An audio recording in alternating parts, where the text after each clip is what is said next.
Good afternoon. Let me welcome you to the opening panel. And unfortunately, upon request of the organizer, I have to start with bad news. We will have to short the coffee break, which follows this panel. But on the positive side, I have the pleasure to introduce an extremely capable and skillful panel. I have to my side here, first of all, Dr. Elena Sokova, who is, is very well known here, first of all, and doesn't need introduction, but I will still do so, is the head of the Vienna Center for Disarmament and Non-Proliferation in Vienna, and has a long track record in non-proliferation disarmament, including the James Martin Center in the United States. I have Stephen Lilly, the Director for Security Policy and Defense from United Kingdom, Foreign and Commonwealth and Development Office, and who has also a long and distinguished diplomatic career in many areas, in particular in Asia. And last but not least, of course, I have Guillaume Aulagnier from Quai d'Orsay, from French Foreign Ministry, who is also Director for Security Policy and has a long track record in many aspects. And we also met in 2015 when he was advising French Foreign Minister Fabius on JCPOA negotiations. But I will structure the panel in a way. First, I will ask one question to all panel members. Then I will ask individual follow-up questions to individual members. And then, of course, I will open the floor, because I can imagine this panel, which is called, by the way, Rethinking Nuclear Arms Control in a Changing Security Environment, will trigger a lot of interest and many questions, and hopefully we'll get as many answers as questions are being asked. But coming to the first question, which would be, what specific challenges and opportunities do you see today for the arms control in the current security environment? And I may maybe start on my far end and maybe ask Guillaume to start on this. Thank you. Thank you very much, Stephen, and good afternoon, anyone. Thank you for the invitation. A great pleasure to be here. Maybe a couple of preliminary remarks on your first question on the French vision of the situation. Obviously, we are faced with a geopolitical context which makes very difficult to speak about arms control, simply because the actual situation in which we are living now is based on a blatant lack of confidence and plagued by a number of behaviors, announcements, and developments which are really a matter of concern and are just giving any perspective of arms control something very, very bleak and very limiting perspective. And it is the reality in which we are, and we cannot shy away from that. I don't want to be too long in being explicit about the current context, but I think that just to take the most recent developments, the recent announcements, in particular by Russia in terms of the testing of new nuclear weapons of a new kind, just as announced in 2019 during the manager speech, is one of the most recent elements which show how complicated the geopolitical landscape is. And so in that context, obviously, it is difficult to speak about arms control. But nonetheless, our vision in France is that the overall objective of everything is to ensure what we call strategic stability. And to have strategic stability, we have to walk on two legs. The first is credible, solid nuclear deterrence, and the other is working on arms control. And we think that even if in the very short term you can make a case that the priority is given, as I'm speaking from a nuclear weapon state perspective, of course, if there is a kind of necessity to first and foremost think about strengthening nuclear deterrence, just to get sure that our deterrence is credible faced with the behavior of other nuclear weapon states, we definitely think that nonetheless, conceptually, it is absolutely grounded and necessary to continue to work on arms control on a more long-term perspective. And I would say that in a way, the less you have confidence, the more complicated the situation is, the more complex the geopolitical context is, the more important it is to continue to work and to think about current and future arms control development. Particularly if you adopt a kind of wide definition of arms control, which would not be limited to the capping of nuclear warheads and vectors, that means the capping of nuclear arsenals, but more broadly, all elements leading to more strategic stability, more previsibility, reducing the risk of a nuclear war. And that's the reason why if you have that kind of wide definition, it is really important not only to think about the future of arms control and the perspective of making progress in that respect, but also to uphold the existing agreements contributing to arms control and to the strategic stability. I mean, the NPT, of course, the CTBT, the Treaty on Outer Space, and so on and so forth, which is definitely at the core of French diplomatic efforts nowadays in that context. Thank you. Thank you very much, Guillaume. Maybe Stephen, if you would wish to follow up on this question from UK perspective. Thank you. Thank you, Stefan. And first of all, I'd say it's great to be here. And earlier this year, the UK and EU concluded our security and defence partnership, which includes a joint commitment to work together on non-proliferation of WMD. So very good to be part of the EU non-proliferation conference today. I think we're very clear, it's already abundantly clear from the presentations that right now the challenges to arms control far exceed the opportunities, although not the long-term necessity. And indeed, given the rapid change in technology and new capabilities, it is important that we don't lose sight of that long-term goal of arms control. But the geopolitical context is clearly extremely challenging.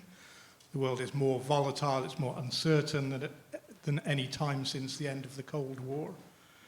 In the national security strategy that the UK government published in June, we said that we're entering a new era characterized by radical uncertainty, in which countries are becoming more assertive in pursuing their own goals, more willing to generate and exercise state power in pursuit of vital interests, and where the foundations of strategic stability are being challenged. And like Guillaume, we understand strategic stability in a wider sense than the narrow Cold War definition. We see it in terms of all the things that we need to do to prevent unintended escalation and miscalculation between nuclear powers. Clearly, the single biggest challenge is Russia.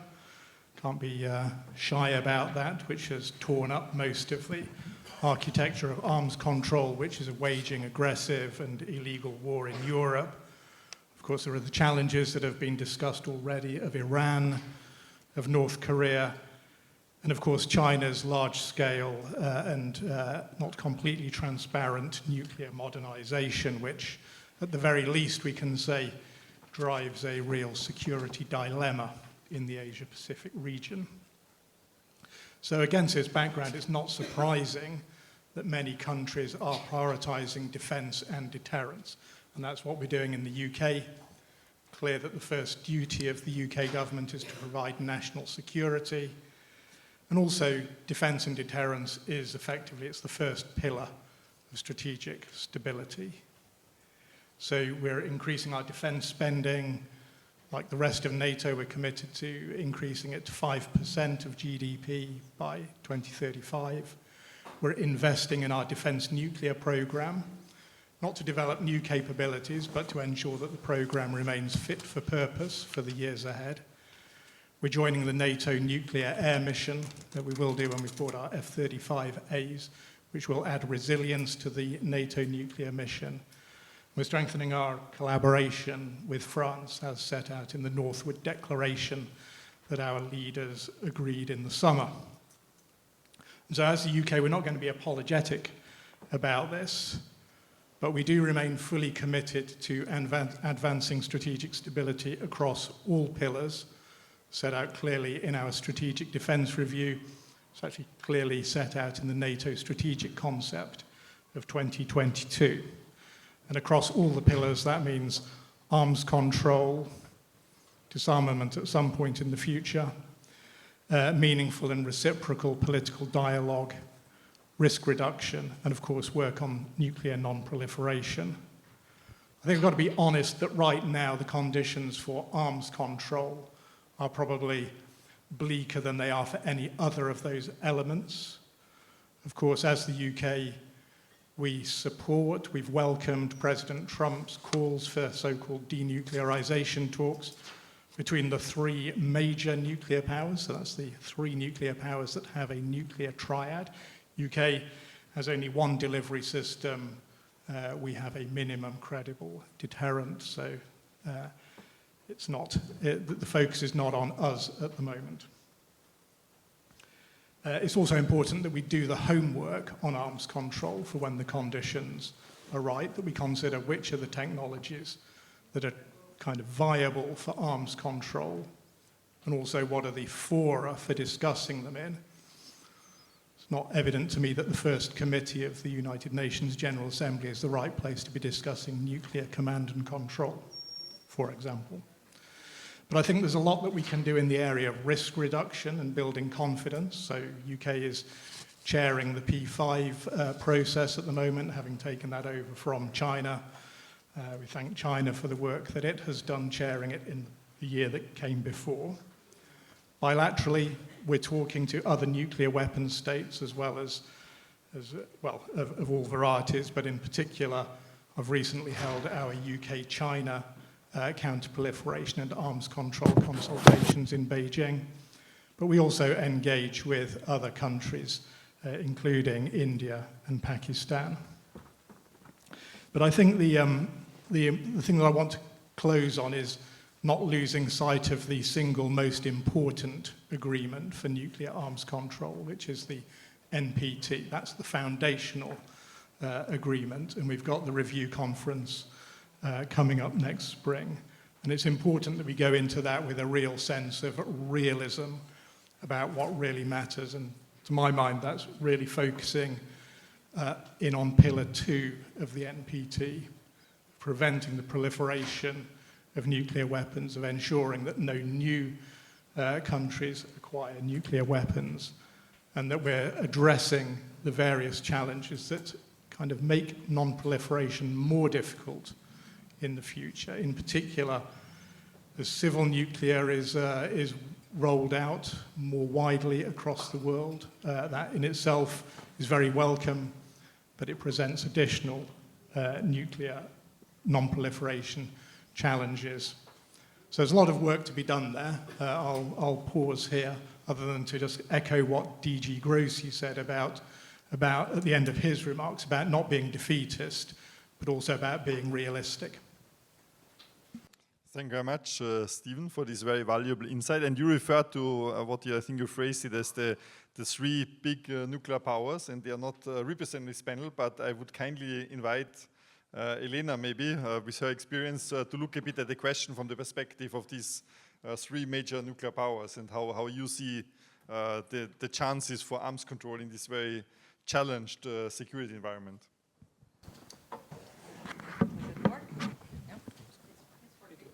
It's working? Yeah. I wouldn't dare to speak for the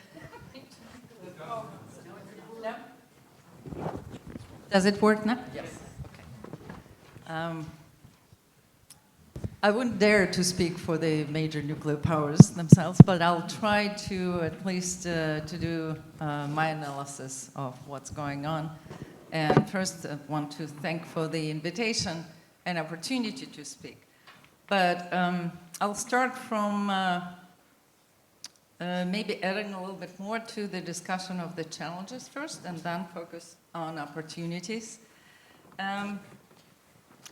Something that has already been mentioned, and I'm not going to go through the polarization, the fragmentation, increased strategic competitives, and conflict, but what I wanted to probably highlight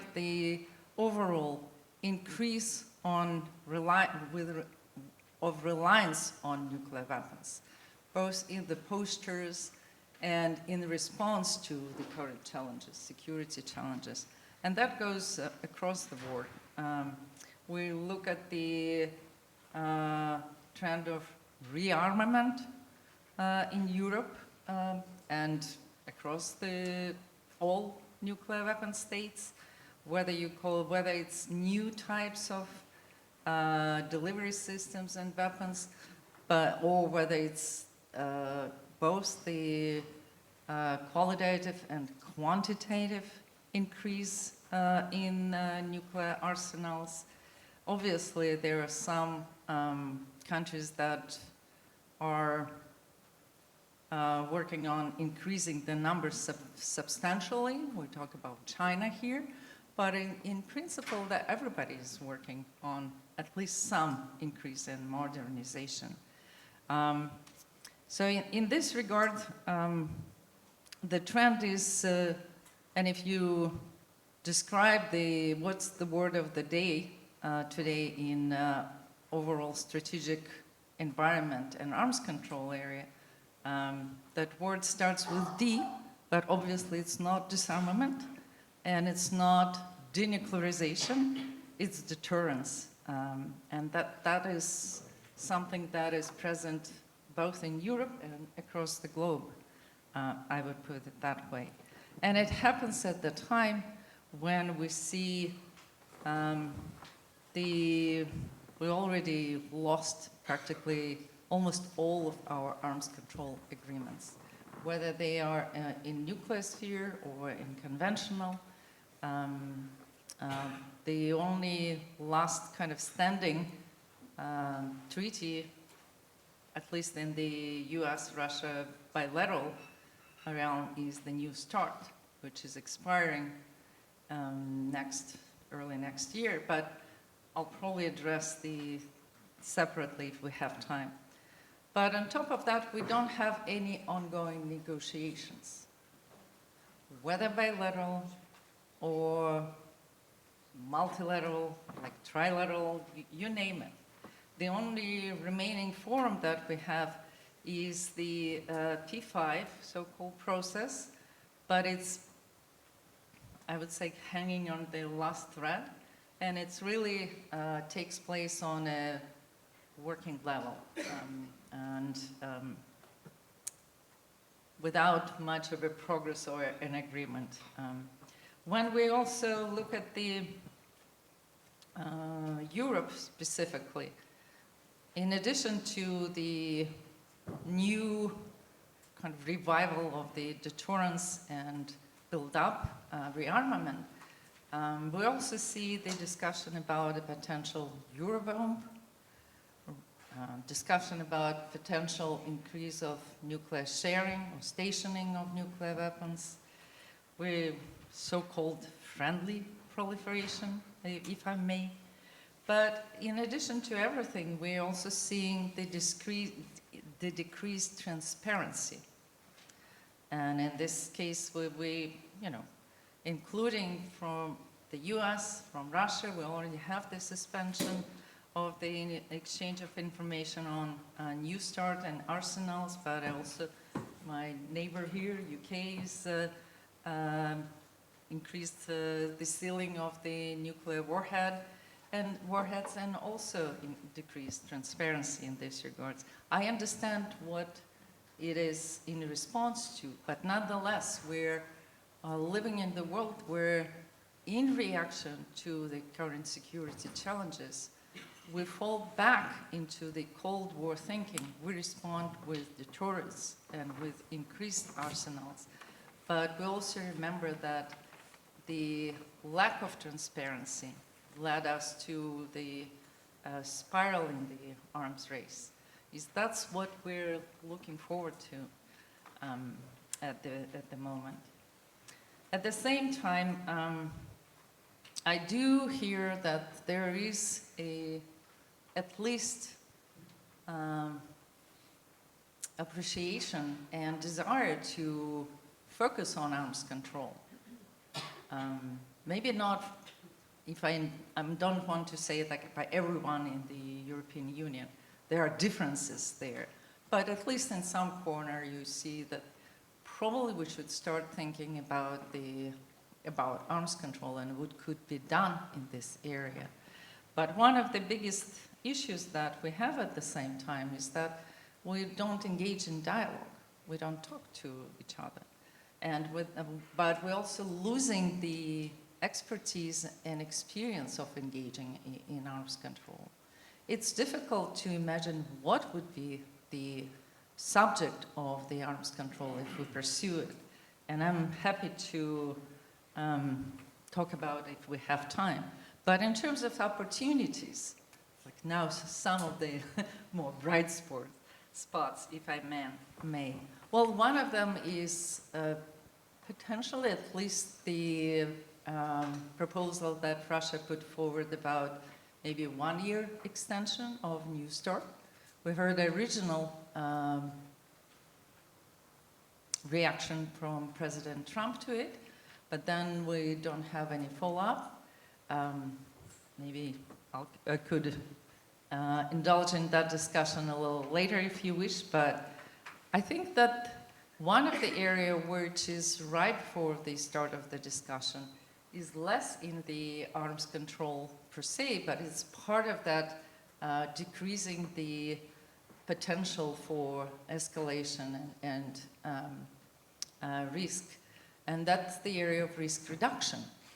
I want to bring attention to the publications that was published by our own colleague, Dr. Nikolai Sokov, in co-authorship with David Santoro from Pacific Forum and with Sahil Shah, that looks at the risk reduction in the modern era. We know that we still have a hotline between the US and Russia. That there is some hotline between US and China, but where is there a hotline between UK and Russia, or France and Russia, or vice versa, China? What they do propose is the establishment of a risk reduction network that includes all nuclear 5 states, but also connection in between all of them, but also with the culture that comes with it, is to really pick up the phone and engage and do it regularly without the situations that flare up. So that may be one of the areas which could be, we have some progress.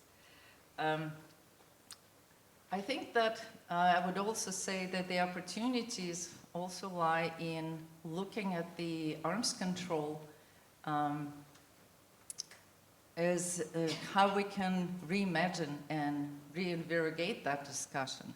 I was this morning in the next generation of this conference discussion, and it was very uplifting to see a number of young scholars and practitioners, those starting in the field, to really think about arms control and reimagining it. And I think that that's one of the areas where we should probably focus more, both on reimagining arms control, but also building cadre and capacity building in these two areas. I'll probably stop here, and I hope we'll have a good question and discussion afterwards. Many thanks, Elena, and I'm sure there will be questions which come later. For the moment, I would like maybe, as I had announced in the beginning, to address individual questions to panelists. I may start with Guillaume Molanier first, and obviously we live in a time of massive technological development and change, and everybody speaks about artificial intelligence and so to speak, principle of human control in the loop. How do you see from a French perspective these modern technologies and this kind of attempt to re-establish arms control, how modern technologies from your perspective could play a role in this, or are considered to be a risk for this kind of development? And a very difficult question, but I'm looking forward to your insights. Thank you. Thank you, Stefan. Maybe 2 points on that. First, on artificial intelligence in link with nuclear weapons. Obviously, a very important question. I would say that the first thing that we have to bear in mind is that it is very much something which is worrying, in particular because we don't know exactly what it is. And we see many things, many reflections, many fears, which are not always totally rational about, the potential decision to use nuclear weapons because of artificial intelligence, which is something which does not exist, which cannot exist, something on which we are absolutely clear on the fact that it is just unthinkable in the future, and we are very much clear with a number of other countries on the fact that at the end, even if one day it could be possible to imagine a situation in which AI could decide by itself to use nuclear weapons, obviously it is something that we cannot just imagine and accept. And we are very clear on the necessity to keep human in the loop in any kind of circumstances. So to be very, very clear on that, it is obviously a very important question, but I think that we have to be very clear and to distantiate ourselves from all that thinking, kind of really anxietic thinking about the fact that there could be a nuclear war without any human intervention. And we have to be very clear on the fact that it cannot happen. And we have to commit as nuclear weapons to that element, and my country is obviously ready to do that and has already done that. The second element is that there are new technological developments which are a matter of concern. I was hinting a little bit earlier about the recent Russian announcements on the testing, allegedly successful testing of new nuclear weapons. I mean the Burevestnik nuclear-propelled nuclear cruise missile, and the Poseidon, which is a nuclear-propelled nuclear torpedo, which are new weapons. Just to be clear on the fact that we don't know what it is, we don't know to what it can be, in what sense it could be useful in terms of military means. We don't know, at least I don't know personally, how much successful the recent testing were, but it is exactly the kind of technological developments which are substantially per se highly problematic because first it is a new kind of nuclear weapons that if deployed in the Russian arsenal would not exist in any other nuclear arsenal, which would create a discrepancy between different arsenals, which is theoretically highly destabilizing in terms of the consequences that such developments could have on other nuclear weapons that trying to match with those new equipments. And the second reason why it is, on the paper at least, highly problematic and destabilizing is that you cannot really make a head or a tail of it. You don't understand what is the necessity of that kind of weapons. Nobody knows, at least in my country, we don't know. And so the question is it nuclear weapons designed to deter in a strictly defensive way, or is it something which is meant to coerce?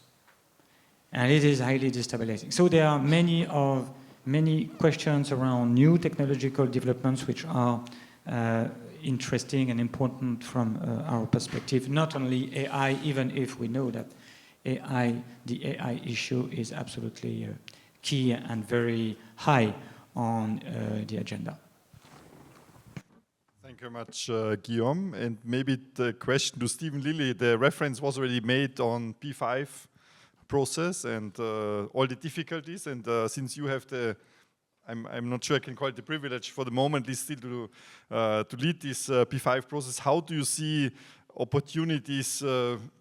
It's a very theoretical question that P5 process could be revived also to look into arms control issues?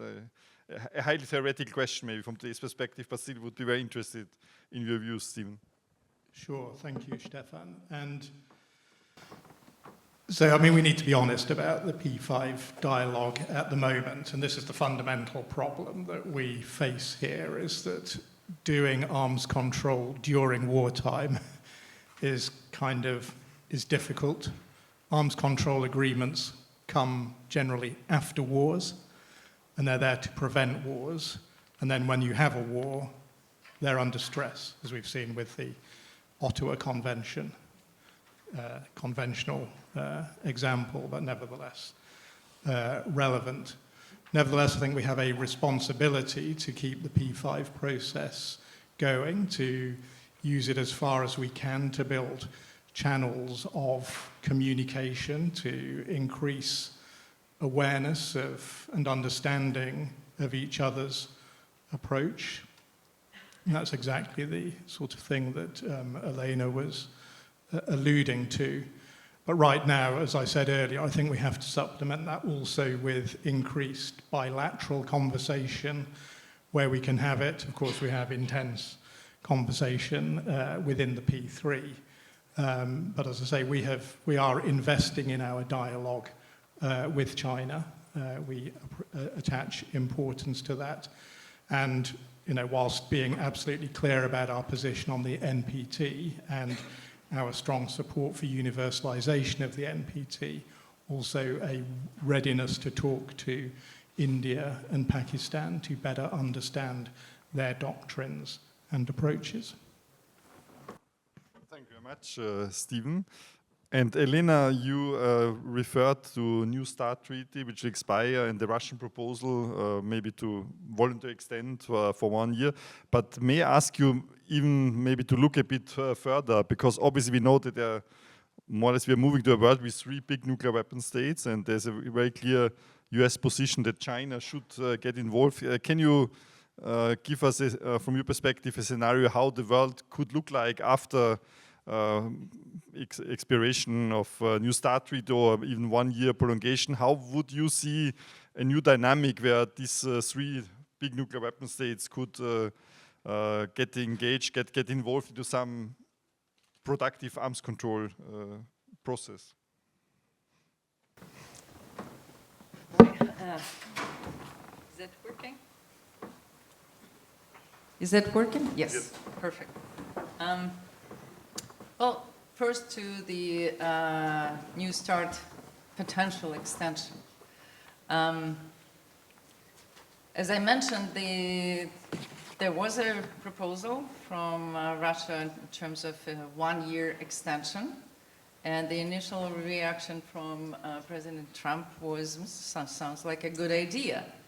But after that, we don't hear much about that. I certainly cannot really get into I'm not privy to the inside discussion within the administration and the exact kind of approach they want to take, but to me, it seems like while that is potentially possible, but the US nowadays thinks about the way it can counter China's increase in arsenal and that relationship more than about managing the relationship between the US and Russia in this particular area. Let me put it this way. If you are visiting Washington, D.C., there is much more discussion about US versus China than, I would say, bilateral US-Russian arms control. And from the Russian standpoint, the next stage, like beyond the extension of Trump, which symbolically it would be a good idea and just some good message, at least have something that kept we kept from that era of